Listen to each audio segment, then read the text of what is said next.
কবর খুব একাকিত্বের জীবন। আসলে মৌতের যে যন্ত্রণার কথা আমরা বলি না, এটা সবচেয়ে বড় বিষয়টা কি জানেন? এর শারীরিক কষ্ট তো আছেই, এই যে দুনিয়ার সবার থেকে বিচ্ছেদ, এটাই হচ্ছে যন্ত্রণা।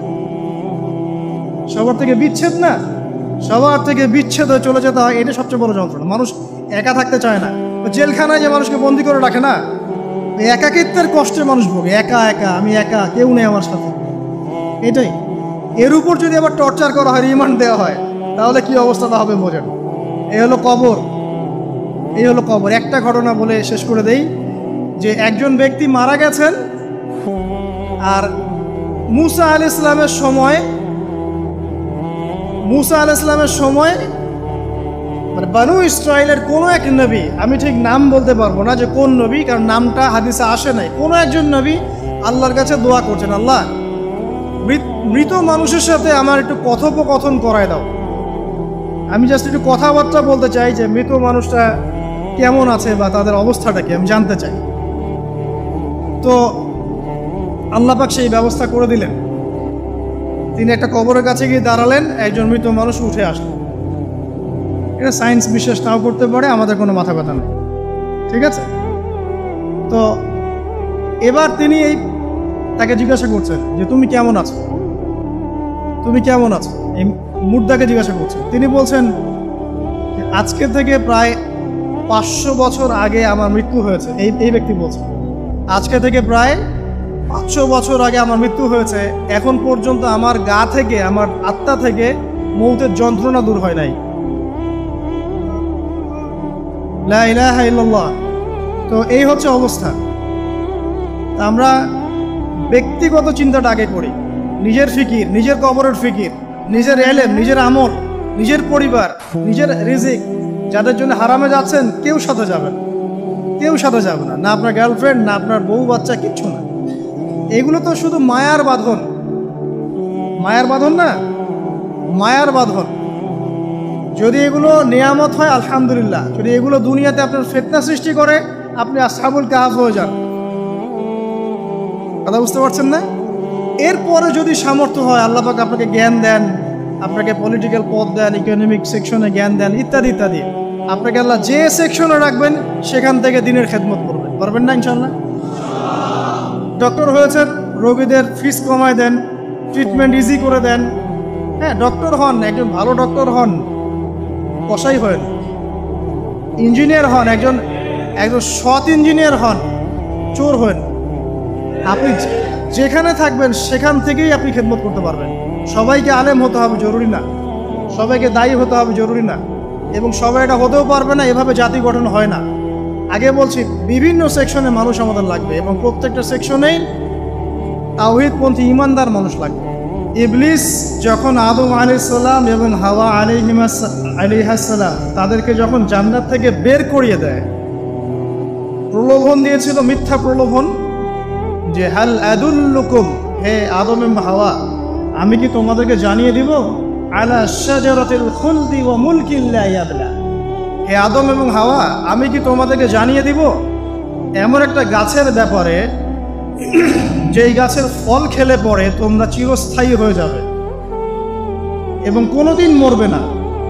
এই যে চিরস্থায়িত্বের টোপ আর অমরত্বের টোপ, এই দুইটা টোপ দিয়ে আমাদের পিতা মাতাকে ইবলিস জান্নাত থেকে বের করে দিয়েছে। এখন পৃথিবীতে যত মানুষ পথভ্রষ্ট হচ্ছি আমরা, আমাদের এই দুইটা খাসলতের কারণে। আমরা অমরত্ব আশা করছি, আমাদের চলাফেরা দেখলে মনে হয় আমরা মরবো না, পরকালীন কনসেপ্ট বাদ। একটা হচ্ছে চিরস্থায়িত্বের ক্ষমতা, যে ক্ষমতার দাপট, এই দুটো আমাদেরকে কিন্তু পথভ্রষ্ট করছে। ঠিক একই অস্ত্র ছিল ইবলিসের। সূরা আরাফ পড়ে দেখেন, আমি কোনো কিছু বানিয়ে বলছি না। তখন আল্লাহ পাক বললেন যে ইয়া বানি আদম, হে বনু আদম, আদমের সন্তান যারা আছো, আমাদেরকে আল্লাহ পাক বলছে তোমরা শোনো, লা ইয়াফতিনান্নাকুমুশ শাইতান, শয়তান যেন তোমাদেরকে ফিতনায় না ফেলতে পারে। কামা আখরাজা আবাওয়াইকুম মিনাল জান্নাহ, ঠিক যেমন করে তোমাদের পিতামাতাকে শয়তান জান্নাত থেকে বের করে দিয়েছে। যেহেতু আমাদের পিতা আর মাতাকে শয়তান জান্নাত থেকে বের করে দিয়েছে, আল্লাহ পাক এই আদমের সন্তানদেরকে বলছেন তোমরা সতর্ক থেকো, তোমাদেরকে যেন শয়তান জান্নাত থেকে যেভাবে বের করেছিল তোমার পিতামাতাকে, এমন করতে না পারে। আর কি করতে না পারে?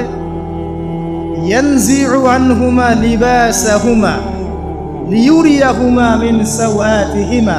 পড়ে দেখেন সূরা আরাফ। আল্লাহ বলছেন, মনে রেখো আদমের সন্তানরা, ইবলিস কিন্তু শুধু তোমার পিতামাতাকে জান্নাত থেকে বের করেই দেয় নাই, বরং গাছের কাছে নিয়ে গিয়েছিল, ফল খাওয়ার সাথে সাথেই তাদের গায়ের পোশাক খুলে পড়ে গিয়েছে। তাহলে আমাদের পিতামাতাকে জান্নাতে নগ্ন করে দিয়েছিল কে? সেই কথা আল্লাহ পাক বলছেন আদম সন্তানদেরকে, তোমরা সতর্ক থেকো, তোমাদেরকে যেন ইবলিস নগ্ন করতে না পারে, ঠিক যেমন করে তোমাদের পিতামাতাকে করেছে। তাহলে এখন যে পুরো বিশ্ব জুড়ে নগ্নতার যে সংস্কৃতি চলছে এরা কার এজেন্ডা বাস্তবায়ন করছে বুঝতে পারছেন? কোরআন পড়েন, পৃথিবীতে যত সভ্যতা চলে গেছে, ব্যাবিলনের সভ্যতা, চাইনিজদের সভ্যতা, তারপরে যে আমাদের মাও সেতুং, ইতালির মুসোলিনি, এদিকে জ্যাপল সার্তে, এদিকে আপনার ফিডেল ক্যাস্ট্রোর কথা বলেন, ওই পশ্চিমা সভ্যতা বাদ দিয়ে যত বড় বড় সভ্যতা রিনাউন্ড, সবার পোশাক ছিল শালীন। আমি চ্যালেঞ্জ করলাম, খুঁজে দেখেন চাইনিজদের পোশাক দেখেন, আগেকার পোশাক, 1000 বছর আগের পোশাক, শালীন পোশাক। তারা কিন্তু মুসলিম ছিলেন না। আপনি এই ব্যাবিলনের সভ্যতা দেখেন, ব্যাবিলনের সভ্যতা অনেক প্রাচীন না? এই সভ্যতার পোশাক দেখবেন এটা অশালীন পোশাক ছিল না। এমনকি আইয়ামে জাহিলিয়াত যেটা আমরা বলি, নবী সাল্লাল্লাহু আলাইহি সাল্লাম যখন জন্ম নেননি তার আগের সময় কোনো, ওই সময়ে যে মানুষ জেনা করত, মেয়েকে যে কন্যা সন্তানকে জীবিত দাফন করত, তারপরেও ওদের পোশাক শালীন ছিল। হঠাৎ করে বিশ্বে একটা সভ্যতা আসলো পশ্চিম থেকে, তারা বললো যে পোশাক শর্ট হতে হতে হতে হতে এক পর্যায়ে বিকিনি পরে করা শুরু, এবং এখন ওরা সারা বিশ্বে ওটা ছড়িয়ে দিচ্ছে, আমরা সবাই ওটাকে গ্রহণ করছি। আমরা বলছি 1000 বছরের সময়। এখন দেখেন আল্লাহ পাক কি বলছেন, ওয়াইদা ফাআলু ফাহিশাতান, ওই সূরার মধ্যে আছে, যখন তারা কোনো ফাহেসা কাজ করে তারা বলে, ক্বালু, তারা বলে, ওয়াজাদনা আলাইহা আবানা, ওয়াজাদনা আলাইহি আবানা, আমরা এগুলো আমাদের বাপ দাদাদেরকে দেখেছি করতে। যখন তারা কোনো ফাহেসা কাজ করে তারা বলে, অশ্লীল কাজ করলে বলে, আমরা এগুলো দেখেছি বাপ দাদা পিতৃপুরুষ থেকে করে আসছে। আল্লাহু আমারানা বিহা, আল্লাহ আমাদেরকে আদেশ করেছেন। আল্লাহ বলছেন, কুল ইন্নাল্লাহা লা ইয়া'মুরু বিল ফাহশা, আল্লাহ পাক কখনো অশ্লীল কাজের আদেশ করতে পারেন না। আতাকুলুনা আলাল্লাহি মা লা তা'লামুন, তোমরা কি আল্লাহ সম্পর্কে এমন কথা বলছো যে কথা তোমরা জানো না? আল্লাহ কিসের আদেশ করেন? আল্লাহ বলছেন, কুল আমারা রাব্বি বিল কিসত, এ নবী বলে দিন আল্লাহ পাক আদেশ করেন ন্যায় বিচারের আদেশ করেন। ওয়া আকিমু ওয়ুজুহাকুম ইনদা কুল্লি মসজিদ, এবং প্রত্যেক নামাজের ওয়াক্তে নিজের চেহারাটাকে একনিষ্ঠভাবে আল্লাহর দিকে ফেরাবে, এই আদেশ আল্লাহ পাক করেন। ওয়া আকিমু ওয়ুজুহাকুম ইনদা কুল্লি মসজিদ ওয়াদউহু মুখলিসিনা লাহুদ্দিন, এবং একনিষ্ঠভাবে তোমরা আল্লাহকে ডাকবে, দোয়া করবে, এই আদেশ আল্লাহ পাক করেন। আল্লাহ পাক কি অশ্লীল কাজের আদেশ করতে পারে?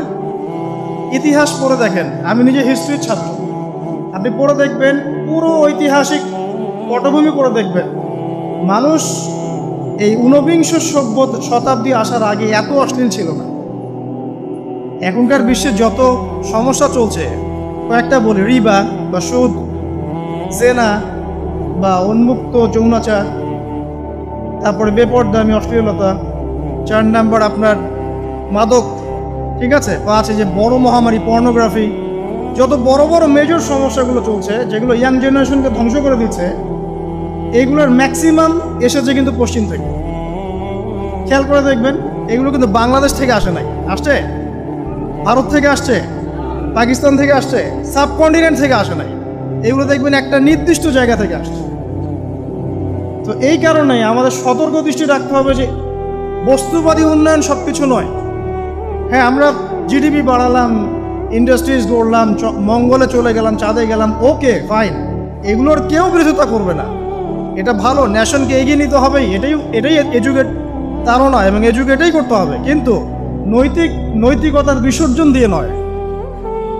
নৈতিকতার বিসর্জন দিয়ে ধর্ম থেকে দূরে চলে এসে নাস্তিকতায় বিশ্বাসী হয়ে, আল্লাহকে বাদ দিয়ে, রাসূলকে বাদ দিয়ে এই বস্তুবাদী উন্নয়ন আমাদের পরকালকে বাঁচাতে পারবে না। তো পরকালকে বাঁচিয়ে রেখে আমার দুনিয়াকে উন্নয়ন করতে হবে, এবং দুনিয়ার উন্নয়নটা অবশ্যই জরুরি। সারা বিশ্ব যখন এগিয়ে যাচ্ছে, আমরা কেন পিছিয়ে থাকবো? আমি তো এটাও বলি যে এটা অনেক মাদ্রাসার লাইনে যারা আছেন তারা আমার সাথে একটু বিরোধিতা করেন এই বিষয়ে, কিন্তু আমি নিজেই বলি যে সিলেবাসের মধ্যে পরিবর্তন নিয়ে আসার চেষ্টা করতে হবে। শুধুমাত্র এককেন্দ্রিক শিক্ষায় কেন শিক্ষিত হব? এই যুগে চলার জন্য যে উপকারী জ্ঞানগুলো দরকার সেগুলো শিখতে হবে আমাদেরকে। আমাদের আইসিটির জ্ঞানের দরকার আছে, আমাদের ইংরেজির জ্ঞানের দরকার আছে, ম্যাথামেটিক্স দরকার আছে, সায়েন্সের দরকার আছে, আমাদের তথ্য প্রযুক্তি জানতে হবে, অর্থনীতির জ্ঞানের দরকার আছে, পলিটিক্যাল সায়েন্সের দরকার আছে, জিও পলিটিক্স দরকার আছে। এগুলো বাদ দিয়ে শুধু যদি আমি মুখস্থ করে যাই, এই জ্ঞানটা আমার কী কাজে দেবে আমাকে বলে? এই কথাটা অনেকে নেগেটিভলি নেয়, কিন্তু আমি আসলে তাদের ব্যাপারে তাদের সাথে তর্ক করতে চাই না। আমি আমার কনসেপ্ট লালন করি, আমি এতটুকুই বলছি। এবং যারা শিক্ষিত মহল আছেন, বুদ্ধিজীবী মহল আছেন, যারা দেশ সম্পর্কে ভাবেন, যাদের নিয়ে ভাবেন, উম্মা নিয়ে ভাবেন, তারা কিন্তু আমার সাথে একমত হবে যে আমরা কিন্তু এই জায়গাটাতে পিছিয়ে পড়তেছি। আল্লাহ পাক আমাদেরকে কনস্ট্রাকটিভ সিলেবাসে পড়াশোনা করার তৌফিক দান করুন, এবং জেনারেল লাইন থেকে আপনি বয়কট করে একদম ইয়াতে চলে আসতেছেন কেন? জেনারেল লাইনে পড়েন, আপনার এই জ্ঞানটাকে আপনি ইসলামের কল্যাণে কাজে লাগাতে পারবেন না। সবাইকে কি আলেম হতে হবে? সবাইকে মুফতি হবে, মুহাদ্দিস হবে? অর্থনীতিবিদের দরকার আছে না? পলিটিশিয়ানের দরকার আছে না? ডক্টর ইঞ্জিনিয়ার দরকার আছে না? সব সেক্টরের মানুষের দরকার আছে। আপনাদেরকে আপনাদের জায়গায় থাকতে হবে, ওখানে থেকে আপনারা ইসলামের খেদমত করবেন, পারবেন না? একজন ডক্টর, তিনি কি ইসলামের খেদমত করতে পারবেন না ভাই? একজন সৎ নেতা, তিনি কি ইসলামের খেদমত করতে পারবেন না? একজন অর্থনীতিবিদ, তিনি যদি আল্লাহ পাকের হালাল হারাম মেনে অর্থনীতির কোনো বিধান চালু করেন, তিনি কি ইসলামের খেদমত করতে পারবেন না? তো সবাইকে কি বক্তা হইতে হবে? সবাইকে আলেম হতে হবে? এক নির্দিষ্ট একটা শ্রেণীর মানুষ আলেম হবে, নির্দিষ্ট একটা শ্রেণীর মানুষ প্রশাসনে থাকবে, নির্দিষ্ট একটা শ্রেণীর মানুষ জনপ্রতিনিধি হবে, নির্দিষ্ট শ্রেণীর মানুষ ইকোনমিক সেক্টরে থাকবে। এইভাবে আমরা একটা জাতি গঠন করব, এবং সবাই হবে উভয় দিকে শিক্ষিত।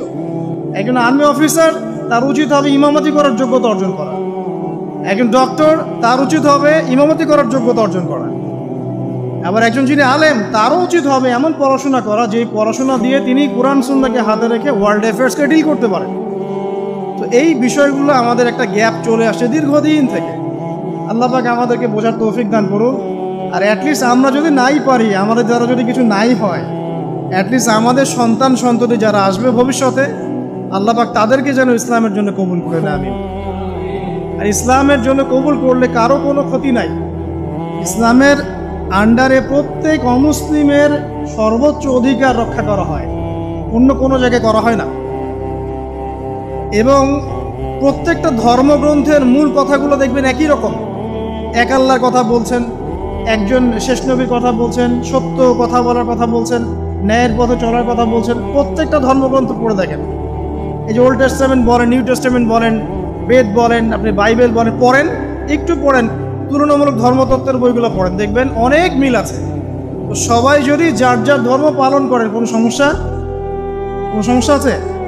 সবাই যদি যার যার ধর্মের নৈতিক বিষয়গুলো মেনে চলে, কোনো সমস্যা আছে?